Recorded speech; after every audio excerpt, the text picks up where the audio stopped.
Hello, everyone. Welcome back to Just Say English. I'm Sophia. And I'm Ramo. Hello, everyone watching us from all around the world.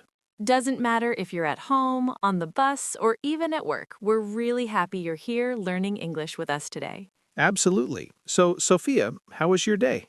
Pretty good. Did some work, had a coffee, and tried to slow down a bit. How about you? Similar here. Just a normal day, simple things, and of course, thinking about English as always. And today we're talking about something very small. But can be really confusing for many learners. Yes, the words to and for. People often ask, should I say to you or for you? When do I use to? When do I use for? Don't worry, we'll make it simple today, step by step. One clear idea, real examples, and English you can actually use every day. And before we start, if you enjoy learning English naturally, Please like this video, share it with your friends, and subscribe to Just Say English. All right, before we jump into examples, let's just relax for a second, because to and for aren't scary words. exactly. They're small, but they carry different feelings, and that's really the key. Feeling, not rules. So often people get confused because they try to translate in their head, but today just remember one simple idea. To is about where something goes.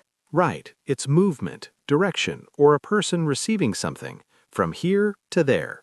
Like, I'm going to work, or I sent a message to my friend. You can almost see it moving, right? Exactly. And for feels different. For is about why or who benefits. Not movement, more like reason, purpose, or benefit. For example, this gift is for you, or I'm learning English for my job. Nothing is moving in these sentences. They just answer why or who. Simple, right? So, to is about where it goes. For is about why we do it or who it helps. No long explanations needed, just feel it. And don't worry, we'll practice this together with real examples in a moment, step by step, slowly, naturally. All right, let's start with the most common use of to. This one is super friendly. To is all about direction, where you're going. Yeah, think about movement. Your body moves, your mind moves. You start here and then go somewhere else. For example, every morning I say, I'm going to work. Very natural. You're not at work now, but you move and boom, work. Or maybe after work you say, I'm going to the gym, or I'm going to the supermarket. Exactly. Home to the gym, home to the supermarket. Easy to see the movement. Let's try another one. She walked to the bus stop. You can really see it, right? She's here, walking, and she arrives at the bus stop. Yes, to helps your listeners see the movement. And it's not just short distances, big trips too. Right, we're flying to Sydney. We're traveling to Japan. Wow, big movement. Different city, different country, still two. So remember this feeling. You start in one place. You go to another place. Here's a fun way to think about it. You move from here. To there. That's it. No grammar stress, just movement. If you can draw an arrow in your head, to is probably correct. And don't worry, in the next part, we'll show to with people too, because English loves movement, even invisible movement. Exactly. All right, now let's take to one step further. Same idea, movement, but this time the destination is a person. Yes, not a place. Something moves to someone. For example, I gave the keys to my brother. Perfect. The keys move from you to your brother. You had the keys, now he has them. Another one, she sent an email to her boss. Even though you can't see the email, your brain still feels it moving. The email moves from her laptop through the internet and finally to her boss. Exactly. And this is very common in conversation. Like, can you explain this to me? Yes, the idea, the information, the meaning moves to you, not just physical things. Words move, ideas move, advice moves. Everything can move to a person. Here are some more natural examples. I sent a message to my friend. Don't say that to her. Can you talk to him later? All the same feeling. Something goes from one person to another person. So remember, to is about receiving. Exactly. If someone receives something, 2 is usually your best friend. No rules to memorize. Just ask yourself one question. Is something moving to a person? If yes, 2 sounds right. Nice and easy. Now let's look at another very common use of to. This one shows up everywhere in daily English. When 2 comes before a verb, it often becomes part of the verb structure. Yes, don't treat it like direction or destination this time. This is where many learners stop and think too much, but it's actually very natural. We say these phrases all the time without thinking. For example, I want to learn English. Nothing is moving anywhere. To is just connecting the idea of wanting with the action. Exactly. Or, we decided to stay home. Again, to is not about movement, just part of the verb structure in English. You also hear, I need to call her. He tried to explain. She wants to improve her English. All normal, everyday sentences. So here's the relaxed way to think about it. When to comes after verbs like want, need, decide, or try, it's just part of the verb. No analysis needed. Don't overthink it. If it sounds natural, it usually is. Listen, copy the pattern, and use it slowly. The more you hear these patterns, the more automatic they become. So remember, sometimes to shows direction, sometimes a receiver, and sometimes it's just part of the verb. And all of that is normal English. Ramo, can I ask you something? When you hear the word for, what's the first question that comes to your mind? Honestly, why every time? Why are we doing this? Why does this thing exist? Yes, that feeling is so important. For is not about movement. It's about explaining the reason behind something. Right, like if I see a button and it says, this button is for emergencies, I don't imagine the button moving, I just understand its purpose. Same here. The word for quietly tells me, hey, this is the reason. This is what it's made for. Let me try another one. I'm studying English for my job. I immediately understand why you're studying. It feels clear. Yes! Notice how natural that sounds. You're not thinking about grammar, you're just explaining life. Exactly. Or when someone says, we stopped for lunch, I feel the reason right away. Hunger, food, a little break. Lunch is the reason. That's why for feels so comfortable there. So maybe the best way to remember for is not with a rule, but with a feeling. I agree. When your sentence answers the question why, for usually fits perfectly. No pressure, no memorizing, just listen to the meaning and let the word for do its job. Ramo, let me ask you another question. When you give someone a gift, what do you usually say? I usually say, this is for you. It just feels right. Yes, exactly. And when you say that, you're not talking about movement. You're talking about who benefits. Right. The gift exists because of that person. It's meant to make them happy. So when I hear for, I often feel kindness, care, someone thinking about someone else. That's a really nice way to put it. Like, exercise is good for your health. You feel the positive effect. Yes, nothing is moving there. It's just about the effect. Who or what becomes better. Let me try another one.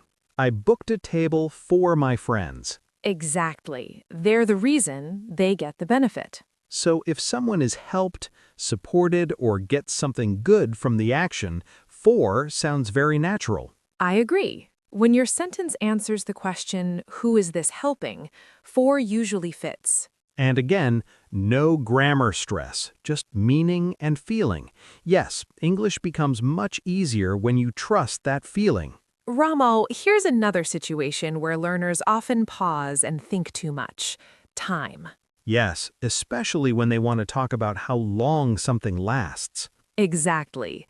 When you say, I've lived here for 5 years, you're not talking about a place you're going to, you're talking about time passing. Right. 5 years is not a destination, it's a period. You feel the length of it. And the same feeling in, we waited for a long time.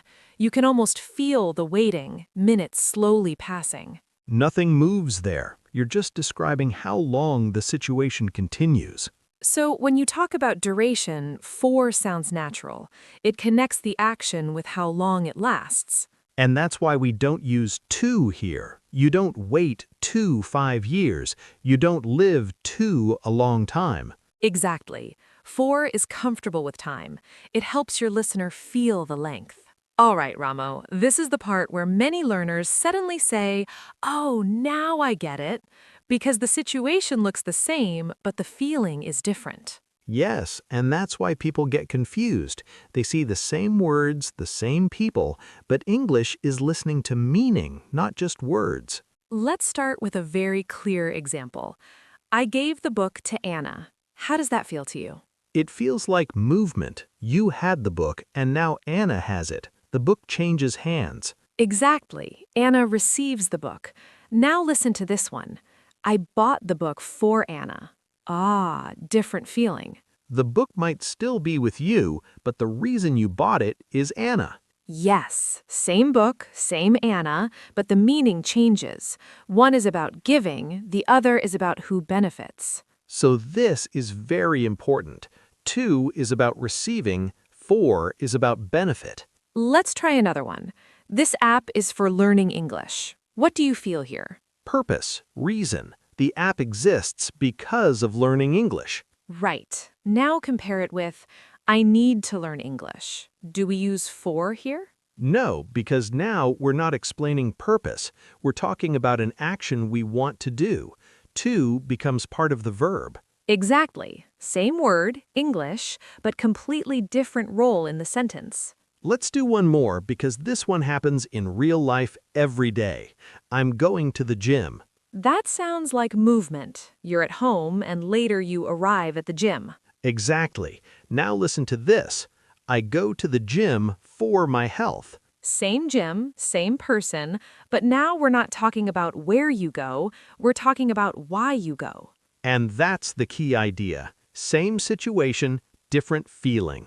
English is not asking you to memorize rules, it's asking you to choose the meaning you want. If you focus on meaning, 2 and 4 suddenly feel much easier. Yes, slow down, listen to your sentence, and ask yourself what you really want to say. Then the right word usually appears naturally. Can we talk about mistakes for a moment? Because this is where many learners start to feel nervous. Yes, and honestly, they really don't need to. 2 and 4 are confusing for almost everyone at some point. Exactly. For example, many learners say, I explained it for him, and I understand why they say that. Right, because they're thinking about helping him, but the feeling of explain is giving information to someone. Yes, the information moves to the person, so the natural sentence is, I explained it to him.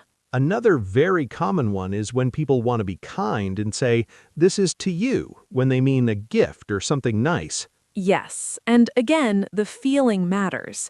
If it's about benefit, care, or kindness, English usually chooses for.